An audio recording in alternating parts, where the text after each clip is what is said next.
नमस्कार साथियों, मैं आपका दोस्त रामतीर्थ भारती आप सभी का स्वागत करता हूं आपके अपने YouTube channel economics and NCERT में। साथियों, जैसा कि हमारी यूजीसी नेट एग्ज़ाम की डेट फिक्स हो चुकी है और हमारा एग्ज़ाम 21 फरवरी से लेकर 10 मार्च तक चलेगा। तो साथियों, हमारी जो क्लासेस चल रही हैं वो इसी एग्ज़ाम के लिए चल रही हैं, ठीक है, जो कि कॉन्सेप्ट वाइज है। ठीक है, तो हमने कई सारे कॉन्सेप्ट करा चुके हैं और हमारी यूनिट फर्स्ट चल रही है। ठीक है, आज हम आपको कराएंगे मांग, यानी कि डिमांड क्या होती है, और इसके साथ साथ बताएंगे आपको कि मांग का नियम क्या होता है। तो करते हैं शुरुआत। तो साथियों, बात करते हैं मांग की, यानी कि डिमांड की। तो साथियों, जैसे कि एक प्रोफेसर थे, यानी कि एक अर्थशास्त्री थे जिनका नाम है मेयर्स। ठीक है, इन्होंने मांग की परिभाषा दी है। ठीक है, वैसे तो कई सारे अर्थशास्त्रियों ने जो है मांग की परिभाषा दी थी, लेकिन हमने यहाँ सिर्फ आपको समझाने के लिए एक अर्थशास्त्री की मांग की जो परिभाषा है वो आपको यहाँ बताई है। यानी कि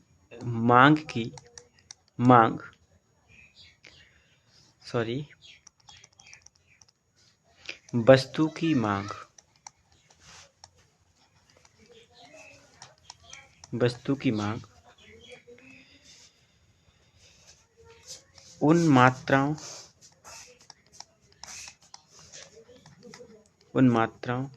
का एक फलन है जिन्हें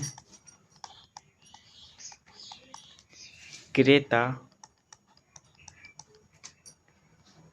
संभव कीमतों पर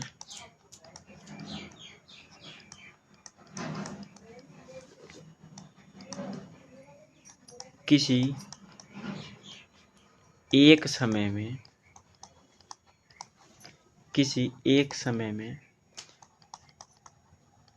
तत्काल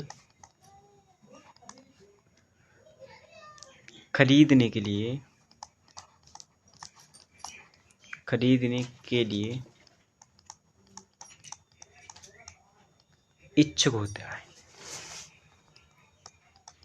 इच्छुक होता है। अब साथियों, जो मेयर्स जो अर्थशास्त्री हैं, इन्होंने क्या कहा है कि वस्तु की मांग उन मात्राओं का एक फलन है जिन्हें क्रेता यानी कि उपभोक्ता संभव कीमतों पर किसी एक समय में तत्काल खरीदने के लिए इच्छुक होता है। अब देखो, यहाँ क्या है कि जब हम मांग पढ़ते हैं तो यहाँ कुछ शब्द निकल कर आते हैं, जैसे कि संभव कीमतों, ठीक है, समय, ठीक है, और हमारा इच्छा। ठीक है, यानी कहने का तात्पर्य ये है कि अगर कोई व्यक्ति किसी वस्तु की मांग करता है, ठीक है, कोई व्यक्ति किसी वस्तु की मांग करता है, मान लो कि ये वस्तु एक्स है, और अगर कोई उपभोक्ता इस एक्स वस्तु की मांग करता है, तो क्या करेगा वह कि उसके पास इस वस्तु को खरीदने के लिए धन होना चाहिए। ठीक है, उसे इस वस्तु को खरीदने के लिए जो है समय होना चाहिए, और इसके साथ साथ वह इस वस्तु को खरीदने का इच्छुक भी होना चाहिए। ठीक है, तभी हम इसको मांग कह सकते हैं, अन्यथा ये मांग नहीं कहलाएगी। तो साथियों, आप समझ चुके होंगे कि मांग क्या होती है। अब हम एक व्यवहारिक एग्जाम्पल यहाँ लेते हैं, जिसके द्वारा हम आपको समझाएंगे कि मांग क्या होती है। ठीक है साथी, अब जैसे कि मान लो कोई एक व्यक्ति है जिसका नाम मान लो राम है, ठीक है, और एक व्यक्ति है श्याम। ठीक है, हमारे ये दो एग्जाम्पल रहते हैं, राम और श्याम। ठीक है, इन्हीं के आधार पर हम आपको बता रहे। अब देखो, राम क्या है, राम गरीब है, ठीक है, और श्याम क्या है, श्याम जो है वो धनवान है। अब इसकी इच्छा है राम की कि वह एक कार खरीदे। क्या इच्छा है इसकी कि वह एक कार खरीदे, लेकिन वह कैसा है, गरीब है। तो क्या वह कार को खरीद सकता है? नहीं खरीद सकता है। अब देखो यहाँ पर क्या है, इसकी इच्छा तो है, राम की इच्छा तो है, लेकिन इसके पास किसकी कमी है, इसके पास पर्याप्त धन की कमी है। पर्याप्त जो धन है इसके पास नहीं है, ठीक है।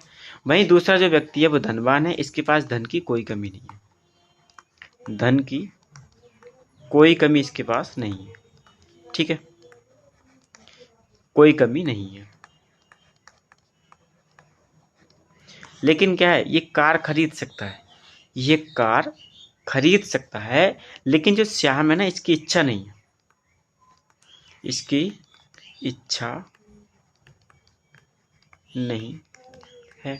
तो इसको भी क्या कहेंगे हम, कि ये भी मांग नहीं है और ये भी मांग नहीं है, ठीक है। अब मांग क्या होती है, जैसे कि हम आपको पहले बता चुके हैं कि जैसे मान लो यहाँ कोई तीसरा व्यक्ति है, मान लो लखन, ठीक है। अब लखन जो व्यक्ति है, इसको जो है, इसकी इच्छा भी है कार खरीदने की, ठीक है, इसके पास पर्याप्त धन भी है, पर्याप्त धन भी है और पर्याप्त समय भी है, ठीक है, समय भी इसके पास है, ये तीनों चीज़ें जो है इसके पास है। तो इसको हम क्या बोलेंगे, ये हमारी प्रभावपूर्ण मांग कहलाएगी,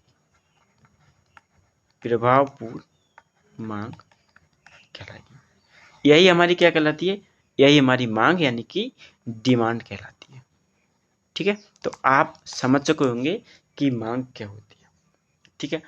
अब जो मांग होती है इसकी कुछ विशेषताएं होती है, ठीक है।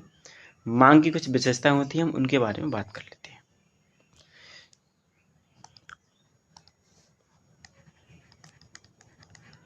मांग की विशेषताएं यानी कि कैरेक्टरिस्टिक्स ऑफ डिमांड, ठीक है। अब देखो नंबर 1 लिखेंगे आप कि इच्छा तथा मांग में अंतर होता है। अब देखो इच्छा और जो मांग है इसमें अंतर होता है, ठीक है। अब देखो एक व्यक्ति होता है, उसकी इच्छा तो बहुत सारी होती है। देखो कौन नहीं चाहता है कि हमारे पास जो है एक अच्छा घर हो, एक अच्छी गाड़ी हो, एक जो है एक अच्छा माहौल हो, है ना, एक अच्छी सिटी में घर हो, कौन नहीं चाहता है, हर किसी की इच्छा होती है। लेकिन क्या वह इन इच्छाओं को पूरा कर पाता है, क्या वह उन इच्छाओं को पूरा कर पाता है, नहीं। क्यों, क्योंकि उसकी इच्छा तो बहुत होती है, लेकिन वह उनको, उसके पास जो है पर्याप्त धन की कमी की वजह से या पर्याप्त समय की कमी की वजह से, वैसे मेन जो फैक्टर होता है, मेन जो कारक होता है, उसको हम धन ही मानते हैं, है नहीं, कि धन अगर नहीं है तो हम उनको पूरा, इच्छाओं को पूरा नहीं कर सकते। तो इच्छाएं तो बहुत सारी होती हैं, लेकिन मांग जो है बहुत कम होती। क्यों, क्योंकि मांग क्या कहलाती है, मांग में समय, धन और इच्छा तीनों शामिल होती है, ठीक है।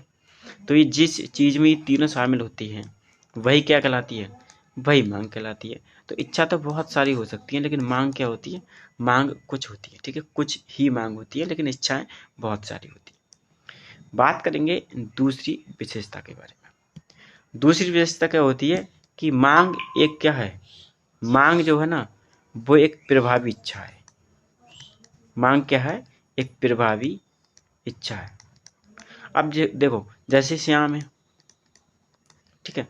अब श्याम को मान लो लगी है भूख, भूख तो क्या हुई, इसको हम इच्छा बोल सकते हैं, ठीक है, इसको हम इच्छा बोल सकते हैं।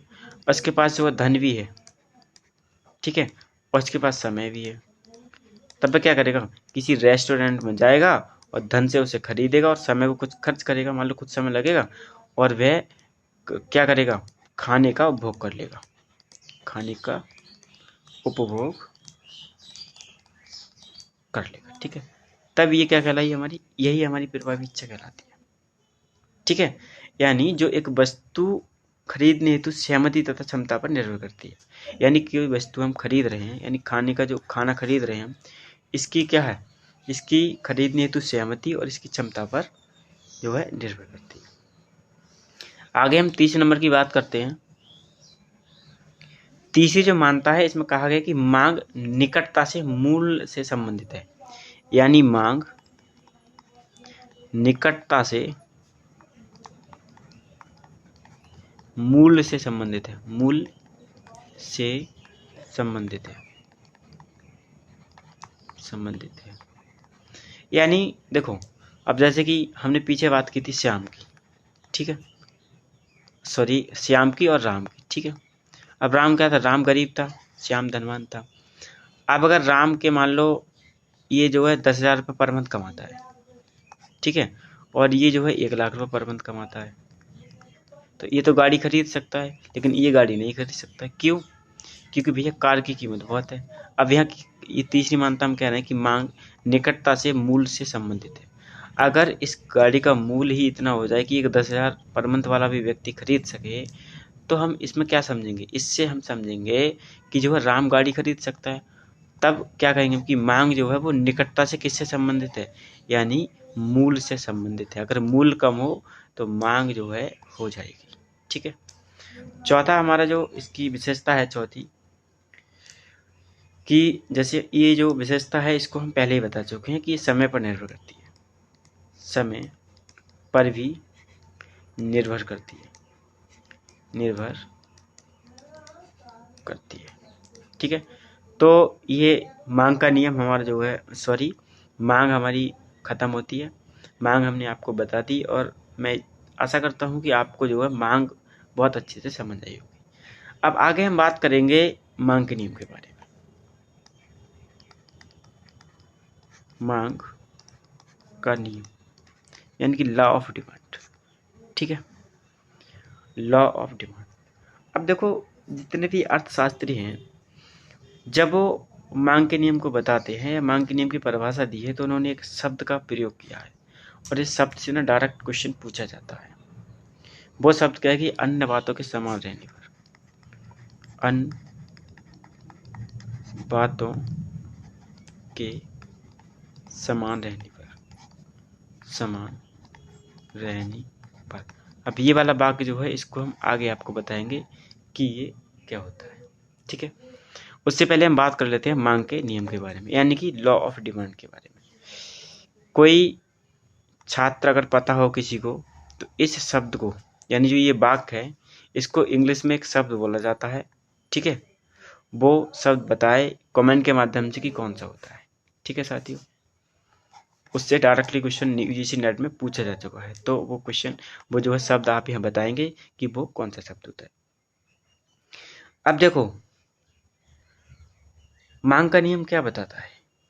मांग का नियम वस्तु की कीमत, वस्तु की कीमत और मांग की मात्रा, मांग की मात्रा में क्या बताता है, इन दोनों में क्या बताता है, संबंध बताता है, ठीक है। और मैं आपके यहाँ बताते चलूँ कि ये जो संबंध होता है ना, ये नेगेटिव संबंध होता है, ठीक है, यानी कि ऋणात्मक संबंध पाया जाता है। देखो, जब किसी वस्तु की प्राइस यानी कि कीमत बढ़ती है, ठीक है, तो जो मांग की मात्रा है, यानी वस्तु की जो मात्रा है, वस्तु की जो मात्रा है यानी क्वांटिटी ऑफ डिमांड, वस्तु की जो मात्रा है वह क्या होती है, घटती है, ठीक है। देखो, सीधी सी बात है कि आप मान लो लखन है, ठीक है, आप मार्केट जाते हैं और आपने देखा कि जो मान लो शुगर है यानी कि चीनी, उसकी जो कीमत है वो 50 रुपये पर केजी है, 50 रुपये पर केजी, ठीक है। वहीं जब, तो आपने क्या किया कि 1 किलो जो है शुगर को खरीद लाया आप, ठीक है। लेकिन अगले दिन क्या हुआ, या फिर शुगर की जगह हम यहाँ और कोई भी वस्तु ले सकते हैं, ठीक है, ठीक है, और कोई भी वस्तु हम यहाँ ले सकते हैं। यहाँ पे या कोई सब्जी ले लो आप, या जो आपका इच्छा करे, जो आपकी इच्छा करे वो यहाँ पर आप इसको ले सकते हैं, ठीक है। अब क्या हुआ कि अगले दिन जब आप मार्केट गए तो चीनी थी 25 रुपये प्रति केजी, ठीक है। तब क्या किया आपने, अपने वस्तु को 2 किलोग्राम ले लिया, उस चीनी को 2 किलोग्राम ले लिया। क्यों? क्योंकि वस्तु सस्ती थी। अब हम मांग के नियम को एक ग्राफ के माध्यम से समझ, ये हमारा ग्राफ है, इधर वाई अक्ष है, इधर एक्स अक्ष है, ठीक है, ये हमारा वो है। यहाँ वस्तु की मात्रा है, वस्तु की मात्रा है और इस साइड हमारा वस्तु की कीमत है, वस्तु की कीमत है। अब देखो पहली कंडीशन हमारी ये कि पी प्राइस है और पी प्राइस पर जो है हम वस्तु की जो डिमांड कर रहे हैं यानी क्वांटिटी डिमांड जो है वो क्यू कर रहे हैं, ठीक है। अब क्या हुआ कि वस्तु की कीमत बढ़कर P1 हो गई, ठीक है। तब हम क्या क्या करेंगे कि जब वस्तु की कीमत बढ़ जाएगी तो क्या होगा, हम क्वांटिटी डिमांड की जो मात्रा है वो घटा देंगे, ये क्यूटी डैश हो गया हमारा, ठीक है। तो आप ग्राफ से देख रहे हैं कि जब वस्तु की कीमत P थी तब हम क्यूडी मांग कर रहे थे और वस्तु की कीमत जैसे ही बढ़कर P1 हो गई तब हम जो डिमांड कर रहे हैं वो क्यूडी डैश कर रहे हैं, ठीक है। तो इसको हम ग्राफ के माध्यम से इस तरह से समझ सकते हैं, ठीक है। अब यहाँ पर हमारा जो मांग का ग्राफ है वो कुछ इस तरह से बनेगा, इस तरह से हम यहाँ बना सकते हैं, ठीक है, इस तरह से, ठीक है। तो यहाँ आप क्या देखेंगे कि जो मांग का जो वक्र होता है वो कैसा होता है, मांग का जो वक्र होता है वो ऋणात्मक ढाल का होता है, ठीक है, ऋणात्मक ढाल का होता है, ठीक है। ये ऊपर से नीचे की ओर गिरता है, ऊपर से नीचे की ओर गिरता है और या आप बोल सकते हैं कि दाएं से बाएं, सॉरी बाएं से दाएं नीचे की ओर गिरता है, नीचे की ओर गिरता है, ठीक है। तो ये हमारा हो गया मांग का नियम। आगे हम बात करेंगे मांग के नियम की कुछ विशेषताएं होती हैं उनके बारे में, ठीक है। मांग के नियम की विशेषताओं के बारे में हम बात करते हैं। अब देखो जैसा हमने स्टार्टिंग में कहा था कि अर्थशास्त्रियों ने एक शब्द की बात की है कि अन्य बातों के समान रहने पर, अन्य बातों के समान रहने पर, ये क्या है इसके बारे में बात कर लेते हैं। देखो ये अन्य बातें जो हैं, अगर ये बातें मौजूद हैं, अगर ये बातें मौजूद हैं तब हमारा मांग का नियम काम नहीं करता है, ये मौजूद नहीं होंगी तभी हमारा मांग का नियम जो है क्या करेगा, काम करेगा, ठीक है। तो ये अन्य बातें कौन सी हैं वो हम मान्यताओं के अंतर्गत पढ़ेंगे, मान्यताएं, ठीक है। मान्यताएं नंबर 1, उपभोक्ता की आय में कोई परिवर्तन नहीं होना चाहिए, जो आय है वो अपरिवर्तित होनी चाहिए। देखो जैसे कि मान लो हमने बात की थी राम की, राम गरीब था, ठीक है, और इसकी हमने आय की बात की थी 10,000 रुपये। अब मान लो कि ये जो 10,000 रुपये राम की आय है ये कार खरीदने में क्या है, असमर्थ है, ठीक है। वहीं अगर इसकी जो है आय कल को 2 लाख रुपये हो जाए या फिर 1 लाख रुपये हो जाए तब ये कार को खरीद सकता है। तो कहने का तात्पर्य ये है कि आय अपरिवर्तित रहनी चाहिए तभी मांग का नियम जो है काम करेगा, अन्यथा मांग का नियम क्रियाशील नहीं होगा, ठीक है। आगे हम अपनी दूसरी मान्यता की बात करते हैं कि जो व्यक्ति की रुचि है, फैशन है, इसमें भी जो है परिवर्तन नहीं होना चाहिए, ये भी कैसी हो, अपरिवर्तित हो, ठीक है। तभी मांग का नियम काम करेगा, अन्यथा मांग का नियम काम नहीं करेगा।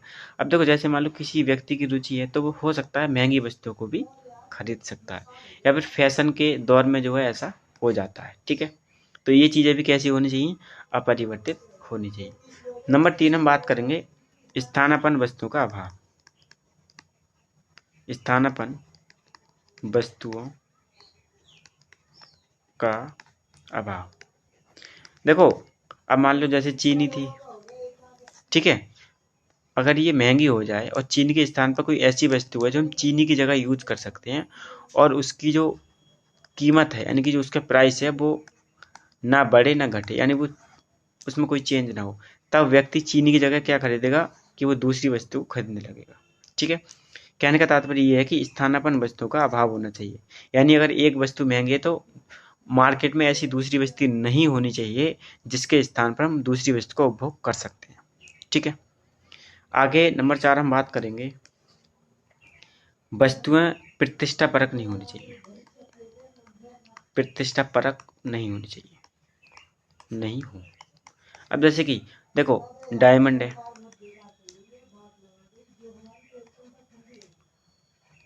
डायमंड है, गोल्ड है, ठीक है। इनका प्राइस क्या होता है, इनका प्राइस हाई होता है, लेकिन फिर भी इनकी क्या होती है, डिमांड होती है, मांग होती है। क्यों होती है, क्योंकि ये प्रतिष्ठापरक वस्तु है। तो इस तरह की वस्तुएं नहीं होनी चाहिए, वरना मांग का नियम काम नहीं करेगा। आगे हम बात करते हैं अपनी पांचवी मान्यता के बारे में, ठीक है। पांचवी हमारी मान्यता है कि जो है, अब जैसे कि मान लो देखो कोई आपातकालीन समय है, आपातकालीन समय है,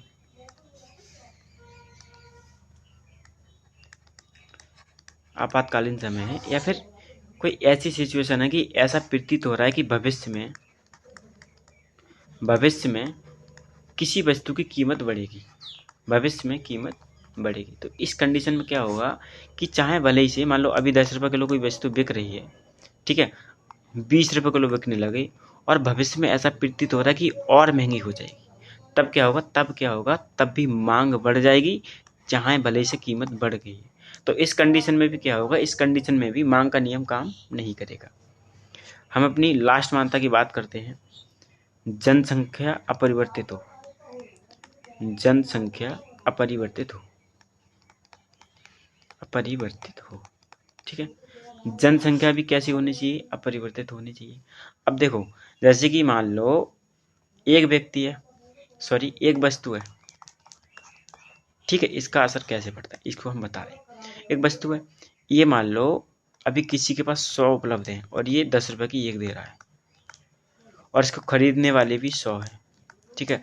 अब अगले पल क्या होता है कि जनसंख्या बढ़ गई, जनसंख्या जब बढ़ गई तो इसको खरीदने वाले 200 हो गए, तब क्या करेगा, तब जो इसको बेचने वाला होगा, जो विक्रय करने वाला, वो उसकी कीमत को क्या करेगा, कीमत को बढ़ा देगा। और कीमत को जब बढ़ा देगा तो क्या होगा, कीमत को बढ़ा देगा, लेकिन खरीदने वाले ज़्यादा हैं, तो उस बड़ी कीमत पर भी वस्तु की मांग होगी, ठीक है। तो जनसंख्या अपरिवर्तित रहना चाहिए, तभी जो है मांग का नियम काम करेगा। अगर जनसंख्या में बढ़ोतरी होती है तब भी मांग का नियम काम नहीं करता है, ठीक है। तो ये मांग के नियम के जो है मान्यताएं हो गई, ठीक है। आगे हम बात करते हैं मांग के नियम के अपवाद, मांग के नियम के अपवाद, यानी ये ऐसी कंडीशन है जिस कंडीशन में मांग का नियम काम नहीं करता है, ठीक है। तो नंबर 1 हमारा होता है आपातकालीन समय, आपातकालीन समय, जैसे कि इसको हम अभी समझा चुके हैं। जैसे कि देखो युद्ध की स्थिति है, ठीक है, युद्ध की स्थिति है या कोई इमरजेंसी है, उस समय चाहे वस्तु की कीमत बढ़ रही हो, ठीक है, वस्तु की कीमत बढ़ रही हो, लेकिन फिर भी वस्तु की मांग क्या होगी, ज़्यादा होती है, ठीक है। नंबर 2 हमारा होता है प्रतिष्ठा की वस्तुएं, जैसे कि हमने अपनी गोल्ड और डायमंड की बात की थी। इनकी केस में भी क्या होता है कि चाहे भले से कीमत बढ़े, प्राइस बढ़े, लेकिन फिर भी क्या होता है, क्वांटिटी डिमांडेड में क्या होता है, चेंज आता है, और यहाँ भी क्वांटिटी डिमांडेड में बढ़ोतरी होती है। चेंज का मतलब है बढ़ोतरी होती है। और नंबर तीसरा हमारा होता है गिफिन वस्तु, गिफिन वस्तु में क्या होता है कि जैसे मान लो मिट्टी का तेल होता है, केरोसिन, जिसे मिट्टी का तेल ही बोलते हैं।